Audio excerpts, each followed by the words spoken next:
Oh, now that is a fun track.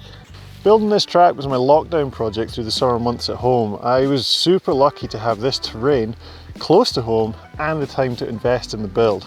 Christ, it took a lot of time. I knew the area of the hill I'd like to use as I'd ridden up here lots before and had seen the amazing terrain available. Thinking of myself as a semi-responsible individual, I decided the first thing I should do is get permission. So I started talking to some of the locals about the other trails on that hill and how to gain permission to build more. Over the past decade, the locals have been working hard negotiating with the landowner about permission to build, and a verbal agreement had been made about 5 years ago.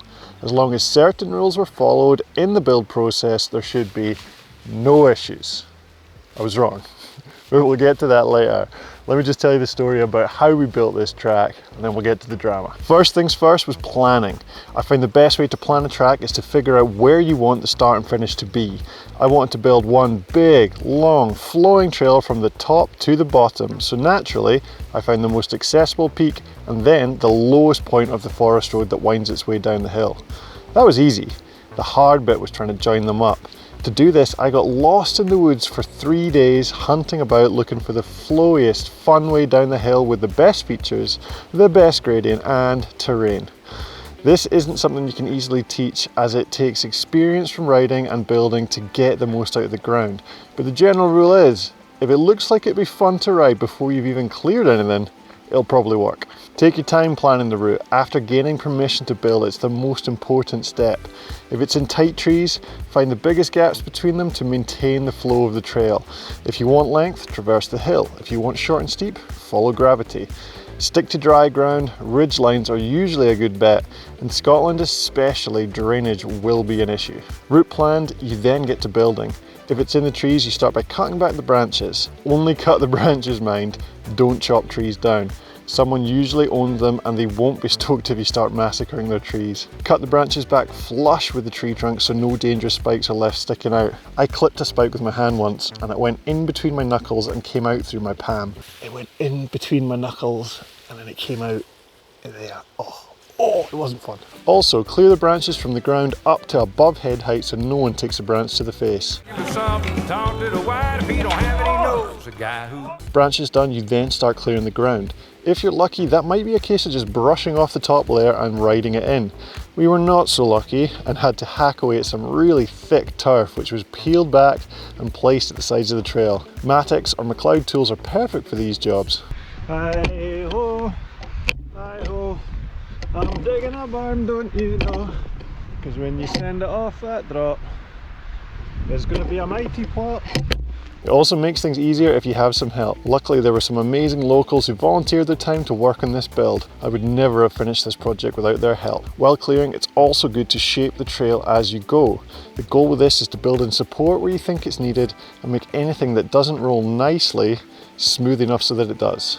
My goal with this track was to make it rideable by as many people as possible, so we made an effort to make everything rollable and supportive, or at least have a rollable option. This meant piling up dirt to get over fallen trees and building berms on most turns, so that in theory it should be easy to ride but allow you to go really fast if you want to. This worked an absolute treat in the dry, but the dirt here made things a lot more challenging in the wet. When building these obstacle rollovers and berms, it's really tempting to use the dead wood on the hill as it's super easy to work with. The big issue is that over time the wood will rot and make things unstable, and landowners will naturally be concerned if features start collapsing, causing riders to injure themselves. Stick to rocks and dirt and you can't go wrong. I've got the camera in my mouth. I'm putting rocks down to make this smooth. I'm breathing into the microphone, it probably sounds awful. Easy. With the build progressing well, our next consideration was a fire road crossing. These are used by walkers and various company vehicles that access the forest, so we have to make sure the track crossings are safe. First consideration is speed. You don't want to cross these roads flat out, potentially wiping out a walker or yourself on the side of a truck. I tried to slow down the crossings by putting in a tight turn just before reaching the road. Clear the area of plant life around the joint so that track users and road users can see each other, and we should be all good. The top section was tight, steep and flowy, so I planned to mix it up after the road crossing.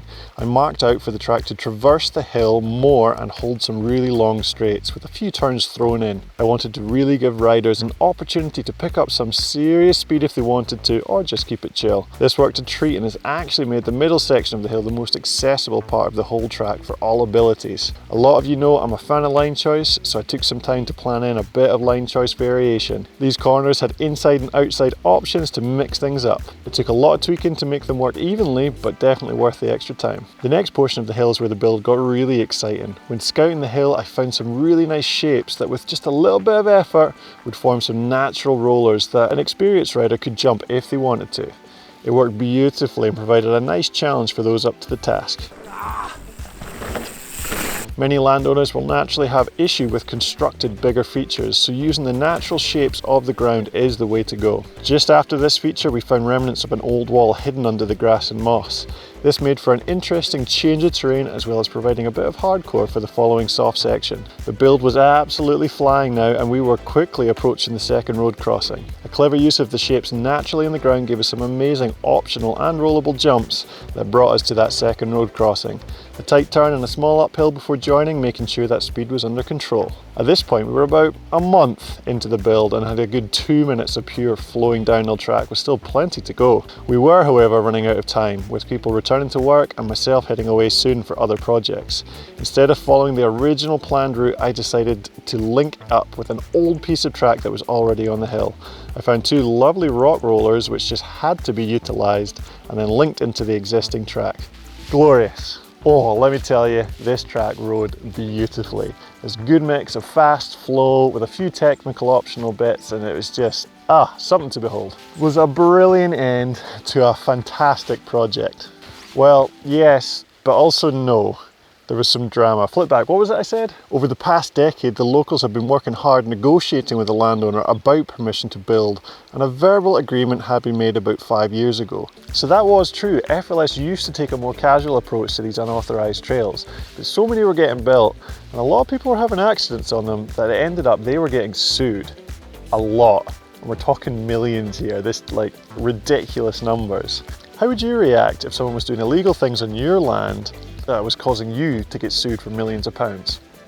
I think you'd be pissed off. So anyway, I wasn't exactly subtle about building this track on FLS land. I was posting about it all over social media with videos and photos, and yeah, whispers started getting back to the big dogs at FLS, and right enough, they weren't best pleased. They had no idea what I was doing, and from those videos it looked like I was building some insane features, natural features.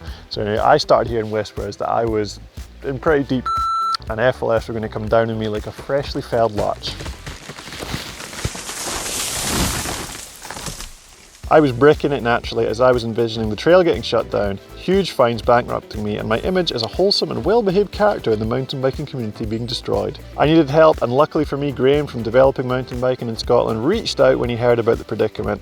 It just so happened that one of their main goals over the past few years was setting up the framework for people to work with landowners to build natural trails safely and legally.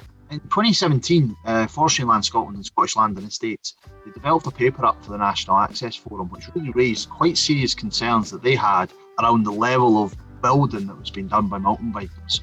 At that point, we were really keen to stress how much benefit this type of trail has for the mountain bike community. And we know that we wouldn't be having world champions, which are quite we can say now, if we didn't have this type of trail.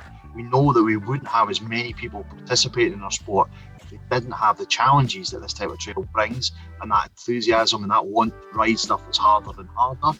And also, we've got many of our key destinations, particularly in rural areas. The economy of that area actually depends on this trail network. So these trails do have a massive benefit for mountain biking and for Scotland. We also understood, though, that landowners did have concerns. They did have concerns that were right around what is their liability for that, and how do we mitigate against any of those liabilities?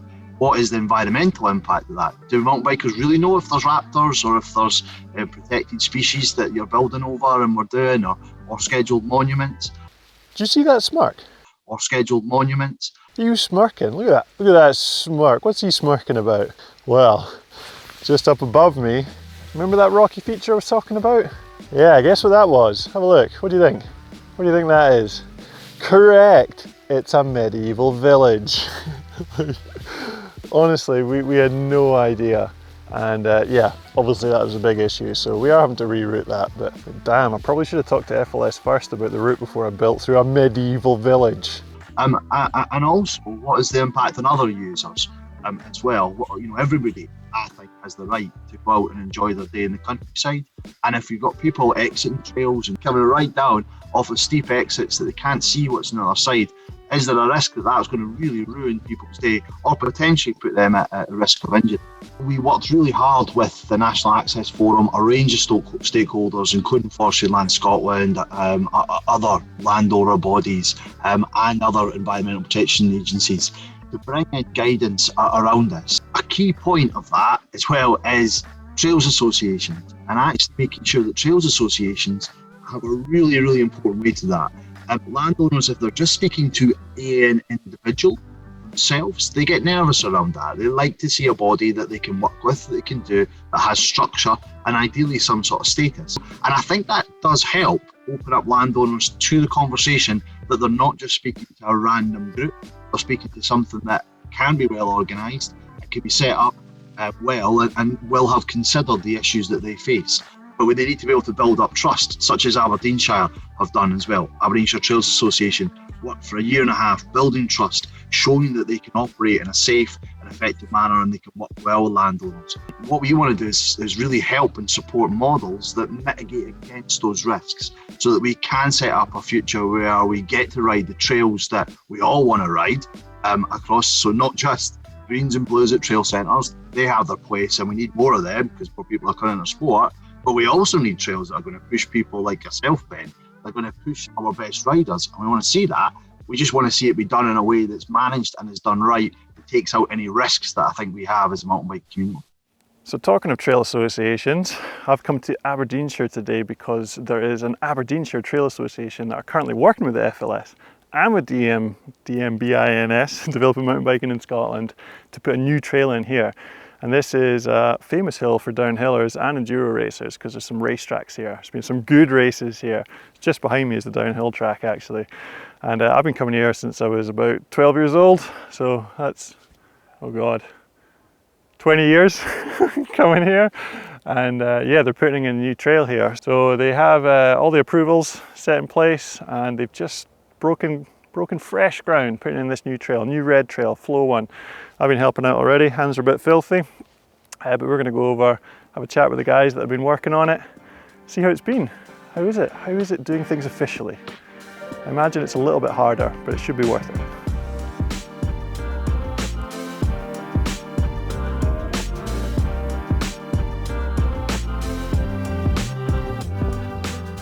Today we've roughed in the start of a new trail, so we're now going to build up the next section so it's a bit more rideable. Yeah, so today's work is moving rocks, getting the good dirt out of the ground, putting it on top of the trail. This is probably the first trail from scratch that we've put in. We've built a lot of new sections, we've re-diverted trails onto new tracks, we've changed a lot of stuff which is similar to this, but this is the first like brand new start to finish trail that we've got to do, which is pretty exciting. It's fun. This is kind of why everyone likes to trail build. Is a big part of that is kind of new lines, kind of putting your own stamp on it, seeing how you want the trail to be, and this is, well, it's good to be out here doing it now. Yeah, one of the first things we did in 2018 when we started our mountain bike project here was have a talk about trails evening. So we brought riders and landowners together. It was really obvious we needed a way of connecting the groups. So through our project we were able to support them through their training, trail maintenance and trail inspection training, and help them get insurance and tools and get started. So that was really the start of the ATA, and we were a big part of that. But obviously the group's kicked on since then, self-fundraising and getting support from riders and industry. So it's really kicked on. The ATA has been doing an amazing job maintaining, repairing and improving the existing trail network. But obviously there's a massive demand for new trails, and this is one way that we're trying to address that by working with the landowner, getting permission, building the trail in the right place. So hopefully it's long lasting, good for the riders, and there's no conflict, so we're hoping it'll be a really, really good step. There's lots of riders have already been in touch to say they want to help out. It's been a bit difficult because of COVID, but obviously the group have plans to advance that in 2021. So working with the Trade Association means that we've got an insight into what people want from trails, but also gives us a way to let riders know what the issues are surrounding where their trails are in the forest. I've worked closely with the Trail Association on projects that they've been developing in the area. Being able to have that direct communication, knowing that mountain biking and the need for trails that are not so formal, it enables us to have an input into where the trails will appear and also where trails can be removed where there's issues. When there's any interest in making an informal trail into a sanctioned trail, we would always ask that it comes through one of the correct channels, so whether that's Developing Mountain Biking in Scotland or the local trail association. It means we're then only dealing with one group. They would approach the Area Visitor Services Manager, of which is me here. We have to run it's called a work plan, and it's basically to see if where the proposed trail, if there is any environmental constraints or if there is any operational constraints that meant that actually that trail couldn't happen there, but we would possibly be able to think of another location. It just means that we can get something in the right place for the right use. So the way FLS sort of influencing the way we work is mainly the sort of spec of what features are allowed in the trail and what's not allowed in the trail, and so that kind of guides us as to how we can change it.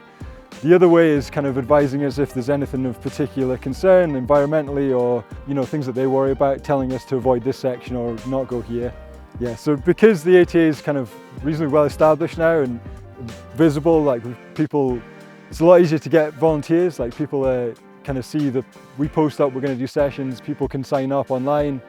It's really easy, it's free, and it seems to create a real opportunity to get a lot of people trail building at the same time, so you can get a lot of work done. And the locals are personally invested in the tracks. It's great to see riders of every level coming and getting involved and helping out, putting their own little tweak on how they want the trail to be, and it's great, it's good fun. There's a demand for new trails, and across Scotland there's been a tradition of unauthorised trail building, and for various reasons that's caused conflict. Unauthorised trails, one of our biggest threats to mountain biking actually within the organisation.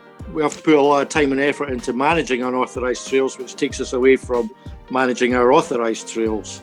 So it's like we struggle to balance. So the more unauthorised trails that get built, the less we can do kind of like authorised trail stuff. The key concern for us with unauthorised trails is trying to fit them in with the jigsaw of land management. So as an organisation, we're doing commercial forestry, we're doing commercial recreation. Unauthorised trails might not necessarily be in the right place and the right time sort of thing.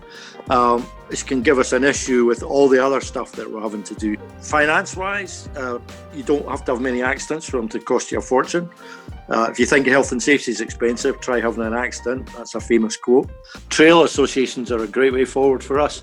As you can imagine, like a government organisation, we like our kind of rules and regulations, and we like to have kind of like an element of security and things there. So dealing with kind of like disparate groups and things is hard for us.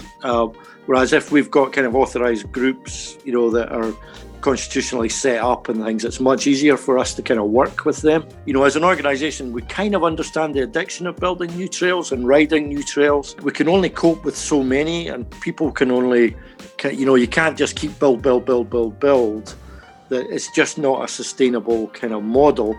So what we're looking for is that kind of, where we can sort of like meet in the middle ground. And I always bang on about that. It's about building that kind of trust between people and people understanding what we're trying to achieve as an organisation and us understanding what they're trying to achieve, what they want to do and things as well. Not everybody's going to get everything they like, and we're looking for that kind of compromise, that kind of middle ground. So what we want to do is get in a place where groups like the ATA and other trail associations can work in partnership with the landowners to make sure new trails are created and everybody's happy with that situation. It's about building trust. Like the whole process of what we're going through is showing that we're actually capable of building stuff that works for riders and is also works for them in terms of all of their particular concerns. So I think it's developing. Like obviously now we're building a new trail, and that's super exciting. That's a big step for them, and it's kind of an important one for us as well. Well, that all looked very promising, and one of the things Developing Mountain Biking in Scotland has said to me since is that you don't need to go through a trail association to get trails built, but it is a very good way of getting landowners on board with building new trails. And luckily for me, some local volunteers have set up the Tayside Trail Association. And what I've been doing is chatting with them, work with them, and they're going to provide the framework for me to authorise my trail. And it's just an easy way for the landowner to see that it's being maintained and it's pretty much up to code, which is so cool. I'm happy, the FLS is happy, everybody's happy. So if you're wanting to build a trail, follow the building practice mentioned during the vid. You get permission, plan the track, cut branches flush, don't cut down trees, build using rocks and dirt, don't manufacture large features, utilise the natural features on the hill, always have safe options, maintain the track, and that's pretty much it. If you have a local trail association near you, get involved because they will have the most knowledge and be the best people to help. If you want to do your own thing, talk to Developing Mountain Biking in Scotland. Send them an email and ask for some assistance. If you don't live in Scotland, there are other organisations that can help you. Have a search online, you'll find someone to help. One size doesn't need to fit all. You can gain permission without doing the trail association thing. If you're in a low-key area, it is possible to do things yourself. The main thing is to open up a dialogue with the landowner. And also, probably don't post about it all over Pinkbike. That doesn't seem to go well. For more info, head to Developing Mountain Biking in Scotland's website. They've got a full load of guidance up there and they'll be sure to help you out. So, thanks for tuning in. Thank you to everyone that helped me make this video. And hopefully, I won't get in trouble again. But who knows? I